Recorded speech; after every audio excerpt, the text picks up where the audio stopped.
کون سی نماز مقبول ہے؟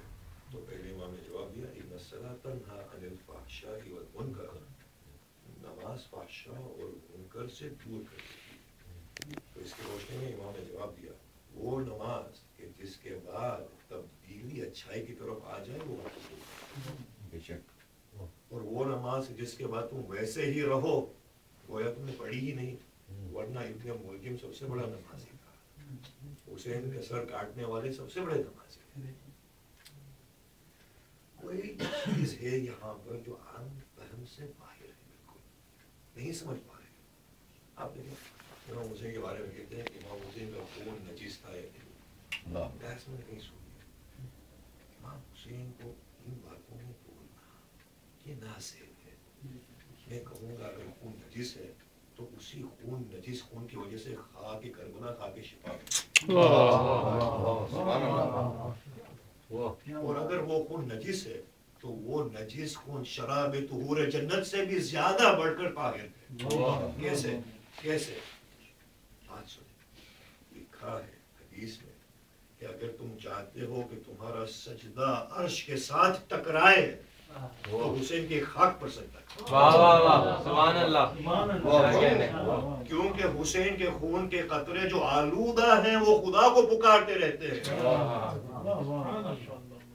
ایک اور ہی چیز ہے یہاں پر کہ جو سمجھ سے باہر ہے وہ میں زیادہ پلانی نہیں کرنا چاہتا، لیکن پورا سال انشاءاللہ واقعی اگر خدا نے زندگی دی تو اس موضوع کو انشاءاللہ بناتے رہیں گے انشاءاللہ، اور بعض بہت سی علمی باتیں بے شک ہم اس بات کو آگے لے جائیں۔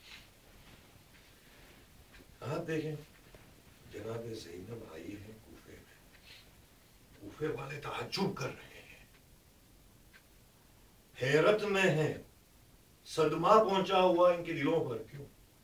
حسین کو قتل کیا اس وجہ سے نہیں، بات یہ تھی کہ آسمان سے آنسو کی بارش برس رہے، خون کی بارش برس رہی تھی، اور لوگ تعجب کر رہے تھے کہ یہ کیا بلا آ پڑی ہمارے سروں پر۔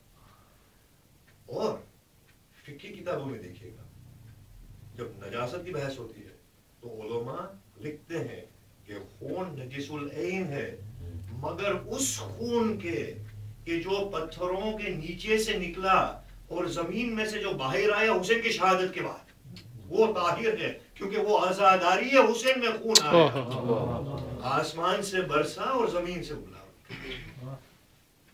میں کہوں گا جو خدا خون کے آنسو رو سکتا ہے، جو خدا آسمان کو خون کے آنسو رلا سکتا ہے اور زمین کو خون کے آنسو رلا سکتا ہے، تو اے علماء اسلام تو خدا سے مت کرو کہ آج بحث کر رہے ہو کہ حسین کا حق کیا ہے۔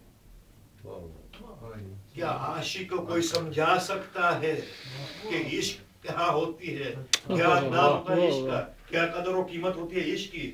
عشق ہے نام، ایک حالت کا کہ جس میں انسان خود کو کھو بیٹھتا ہے یا نہیں؟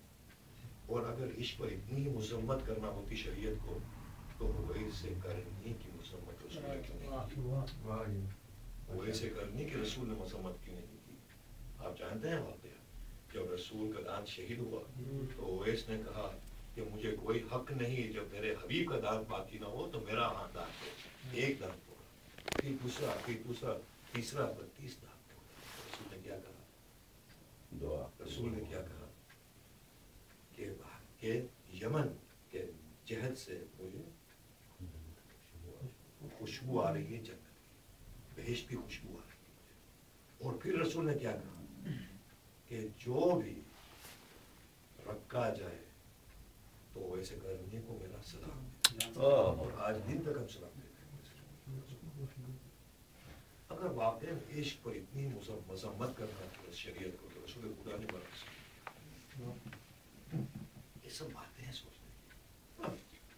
اس بات پر پہنچے کہ عزادار خدا خود رہا ہے، رسول رہے، جناب زہرا رہی ہے، اور عاشقین کی قدر کی ہے سب نے۔ ایک منطقی بات پوچھ رہا ہوں میں آپ سے، اگر ہمارے اور آپ کے قریبی کا کسی کا انتقال ہو جائے اور کوئی انجان آ کر اس پر ہم سے بڑھ کر روئے تو ہم کیا احساس احساس بین کریں گے کہ واقعی ہم مقروض نہیں ساتھ کی اتنی محبت تھی میرے باپ کے ساتھ اس کو جو مجھ سے بھی بڑھ کریں گے. کیا ہم مذمت کریں گے؟ ہم کہیں گے بھائی ہم تمہارے احسان کے نیچے دب دیے جو حسین کو اس قدر چاہتے ہو یا رسول اور علی اور فاطمہ کو نظر انداز کر دیں. کیا انسانی اخلاق یہی ہے؟ نہیں، یہ نہیں. عشق ایک حالت ہے اور واقعی وہی مقصود ہے. اس بات پہ ہم پہنچے گئے اس دنیا میں جو ہم سیر کرتے جا رہے ہیں قدم بقدم آگے بڑھتے جا رہے ہیں. تو مقصد کیا ہے اس دنیا کا؟ دنیا کو تبدیل کرنا یا خود میں تبدیل کرنا؟ خود میں تبدیل، بس یہی ایک مقصد ہے اور کوئی مقصد نہیں. اور دنیا میں جو بھی قدر و قیمت ہے وہ ہم ڈالتے ہیں. ایک مثال ہمیشہ دیا کرتا ہے کہ اگر سلیمان وہ حقوقی آپ کے سامنے لے آئے کہ جس کی بدولت دنیا پر حکومت چلا ہے اور دوسری طرف سے حسین فاطمہ کو تو کس کو لیں گے اور کس کو ترک کریں گے؟ حکومت سلیمان کو ٹھکرا دیں گے یا نہیں؟ بلکہ میں یہ کہوں